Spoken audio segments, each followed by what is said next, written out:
بسم اللہ الرحمن الرحیم۔ السلام علیکم۔ عورتوں اور بچوں کی محبت، یہ اللہ رب العزت کی حکمت ہے کہ اگر عورت کی یہ محبت مرد کے دل میں نہ ہوتی تو نہ گھر آباد ہوتے، نہ محفلیں بنتی، نہ رشتہ دار ہوتے، نہ معاشرہ قائم ہوتا۔ اللہ رب العزت نے دین کو کمپلیٹ کرنے کے لیے اپنی قدرت کے کمال سے مردوں کے دلوں میں عورتوں کی چاہت اور محبت خود پیدا فرما دی۔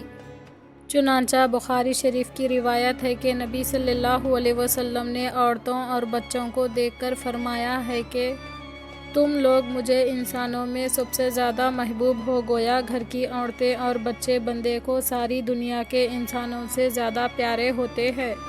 ایک حدیث پاک میں نبی صلی اللہ علیہ وسلم نے فرمایا کہ تمہاری دنیا سے مجھے خوشبو اور عورتیں بہت محبوب ہیں اور میری آنکھوں کی ٹھنڈک نماز میں رکھ دی گئی۔ اللہ کے حبیب صلی اللہ علیہ وسلم نے کوزے کے اندر بند کر دیا۔ ذرا غور کیجئے کہ انسان غسل کر کے نہا دھو کے پھر خوشبو لگاتا ہے تو جسم معطر ہو جاتا ہے، پھر جب میاں بیوی آپس میں ملتے ہیں تو اس سے انسان کی سوچ پاک ہو جاتی ہے، غلط قسم کے خیالات ختم ہو جاتے ہیں، اور جب انسان نماز پڑھتا ہے تو انسان کا دل پاک ہو جاتا ہے۔ سبحان اللہ۔ چنانچہ امام احمد نے اپنی کتاب میں ایک حدیث پاک کے الفاظ نقل کیے ہیں۔ میں نقل کیا ہے کہ فرمایا، میں کھانے اور پینے سے صبر کر لیتا ہوں لیکن بیوی سے میرا صبر نہیں ہوتا۔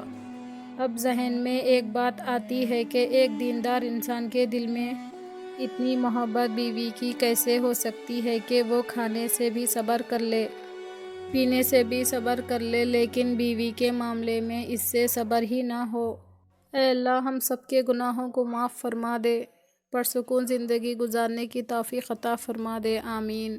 اگر آپ کو یہ ویڈیو پسند آیا تو لائک کیجئے، شیئر کیجئے، چینل کو سبسکرائب کیجئے۔ اگلے ویڈیو میں پھر ملیں گے۔ اللہ حافظ۔